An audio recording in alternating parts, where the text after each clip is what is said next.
Today I've got an interesting job to work on, and I thought I'd bring you along with me on the journey. So a customer that has a laboratory apparatus with a pretty old control system, a lot of it was from the 80s and then revamped in the 90s and worked on a little bit again in the 2000s. It is this card-based system.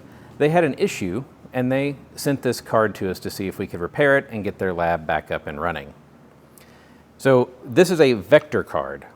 And vector cards use these card edge connections. I believe this one was called, I think it was a 644 series. It's a 44 pin. There's 22 pins on each side. So there's connections here, and on the back, there's connections as well. This card powers a DCDT, or a direct current displacement transducer, with a nice stable voltage.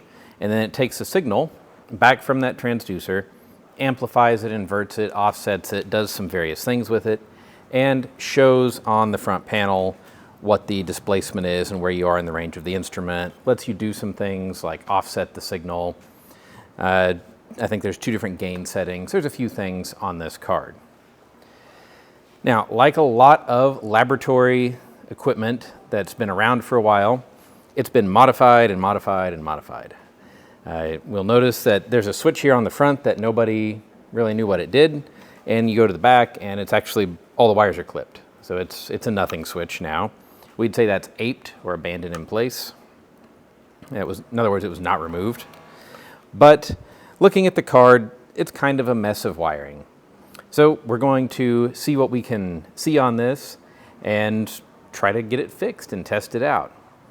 What the customer told us was that they were working on the card, they were doing an adjustment to the gain, and they saw smoke come out of the card. So that's obviously not a good sign. The smoke is what makes electronics work, in case you didn't know. So let's take a look and see what we can find. So the first thing I like to do is just look at the electronics that have been sent in. If there's been smoke, it's generally pretty obvious where the smoke came from. So if we look at this card, I can see that up here in my upper right corner, around an IC and some of the potentiometers that were being adjusted, there's a resistor that looks pretty cooked. It looks like it's about a 2-watt resistor, so that had a lot of power flowing through it to smoke it. And it looks like it actually cracked the resistor.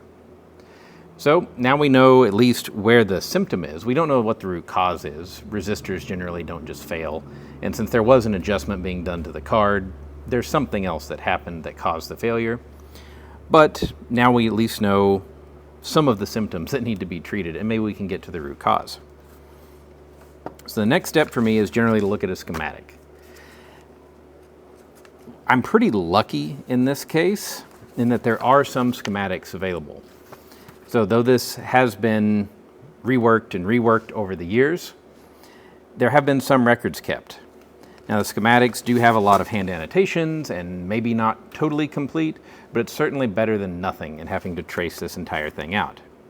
So I'm not going to go over the schematic in detail because I don't really think that's a good use of our time together. I have spent a little bit of time studying it though.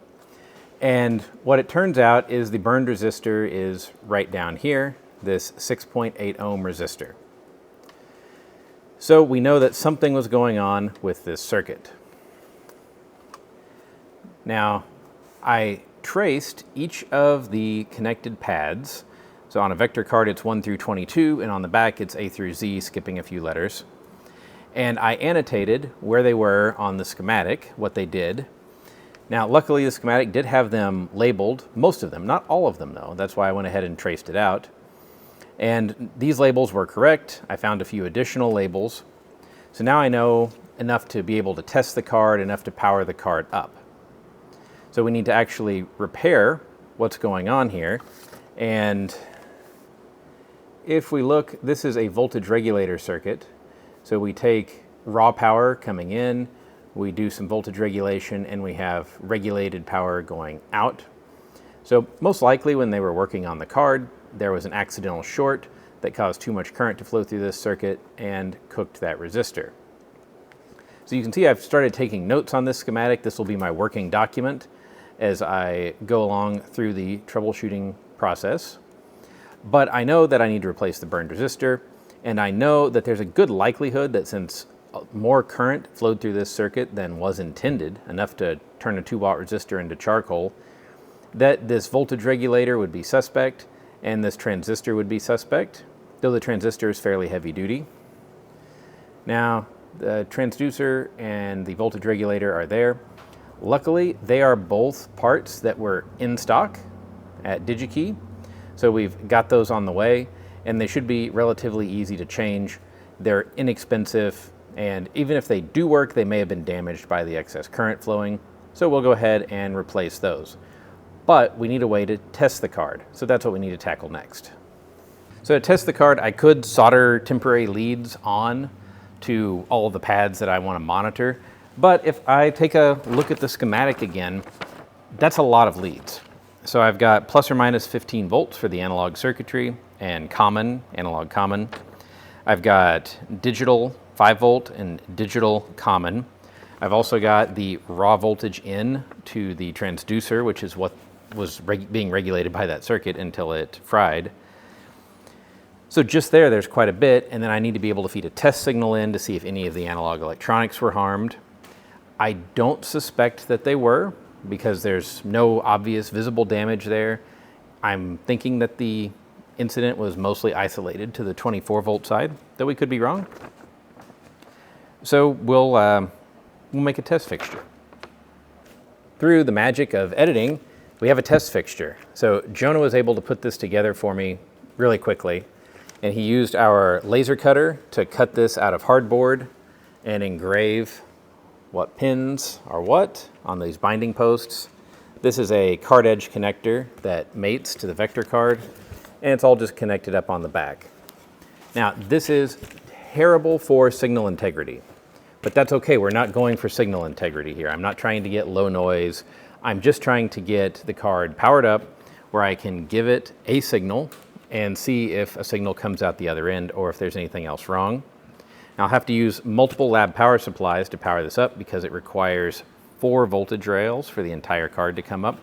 But we'll power them up one system at a time. So first I'll power up the regulator after we replace the components. And that's the problem part, so we'll do that first. Then we'll power up, make sure the digital display works, and then we will power up the plus and minus 15 volt rails at the same time. So unfortunately what happened next was a microphone failure. So I'm going to do a voiceover and tell you what's going on for the rest of the video. But really the first thing that I needed to do, as I said before, was power up the system. So I hooked it up to a Rigol bench power supply, and that lets me set a current limit, which is really important because that current limit means if something is still wrong, that this power supply will limit how much power can go in, and maybe we don't smoke all of the components again and have to replace them all again. So I've hooked up the 24 volts input, and we're going to see the output from the regulator circuit on my fluke meter. So when we turn the circuit on, unfortunately, it looks like it's drawing enough current that we're hitting the current limit, so something else is wrong, and I didn't see any output on the fluke. It was dead zero the whole time. So there's still something else going on with this circuit, and we'll take a look at the schematic, see what other pieces it could be, and there's really not much else here. So let's again dive in and see what the problem might be. So since replacing components didn't just work, the next step is to try to understand the circuit more thoroughly. So that means getting the data sheet out. This is the data sheet for the voltage regulator, and looking to see what it has generally in the application information section that can help us based on the schematic. So looking at these application circuits and knowing what the goal is to generate power for the DCDT, I'm going to see if I can find one that looks like what's on the schematic. And there it is. So now we know where the design came from originally. And if we look back a little bit earlier in the application node, there are actually formulas that tell us how to calculate the output voltage of the circuit based on which circuit design you're using. So now I've done that. I went ahead and plugged those in. It's there on the iPad. And I did this just to make sure I understood what the circuit should be doing. Based on the resistor values that are there and what I know should be coming out roughly, which was around 20 volts, or I believe that was the design criterion roughly. So it looks like everything's lining up and means we must need to be looking for something else going on. The regulator circuit looks fine, the components that we replaced look fine, and there's just not much else involved here. Now looking at the board, I've removed the wire for that capacitor that we mentioned earlier. It's just a filtering capacitor. And let's go ahead and turn the power supply on. And there we go, we're getting 20.5 volts out. So now the regulator circuit is working. And we can adjust the voltage. So I'm going to take the trimmer potentiometer there. And if I turn it clockwise, my output voltage is going up. We won't quite be able to get to 24 just because that's the input and there's some loss there. Looks like 22.7 is about the most we're going to get out. And if I turn it back down the other way, we could get lower than our 20.5, but really that's where this was set when we received it, so we're going to set it right back to that. So that means the circuit has been fixed. So now that it's been fixed, we know that there must be something going on with that capacitor, so I removed it. And if you measure it, sure enough, this is a dead short to ground. It's an older axial electrolytic style with the metal can, and probably something happened to it when the anomaly happened, when the card was shorted out. It could have been an independent failure too, though it's unlikely. But replace this capacitor and we should be good to go. It just filters the output, so there's nothing too crucial about it. But let's see what we have. Going to the junk bin, or the bin of random parts, we had one. So I'll take a few seconds here and make sure that I've got something with an adequate voltage rating that's around the same value. In this case, I actually had an exact replacement, and we'll solder it in place and clean up any connections related to it while we're there. Going back to the test jig, we'll make sure it works and everything looks all set. Now that we've got the 24 volt rail figured out, I want to make sure there's no damage to any other components on the circuit board. So here I'm powering up the 5 volt digital rail, which made the screen come on there. So we've got no problems with the screen.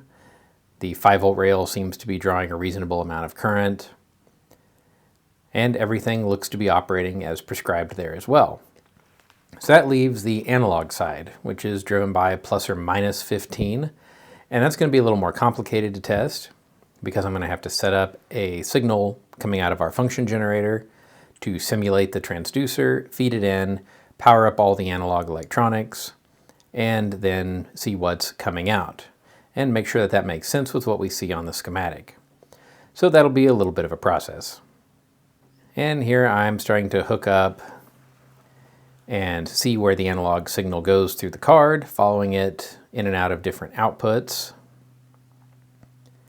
and taking pictures of the scope as well to document what the signal looks like at every point in the circuit for future reference in case something else goes wrong with this card. All right, so here you can see the setup. I've got a signal going in from my function generator on the top. The power supply is powering the analog and digital rails. And we had a signal output there on the oscilloscope as well. And on the front panel of the instrument, we can see both the analog and digital meters are moving. And that's working. So I've got both analog rails powered up. I was able to trace the signal throughout the entire signal chain. Everything made sense. And I collected a lot of data for future use. So overall, this was a pretty successful repair. There wasn't a whole lot wrong with the card in the end.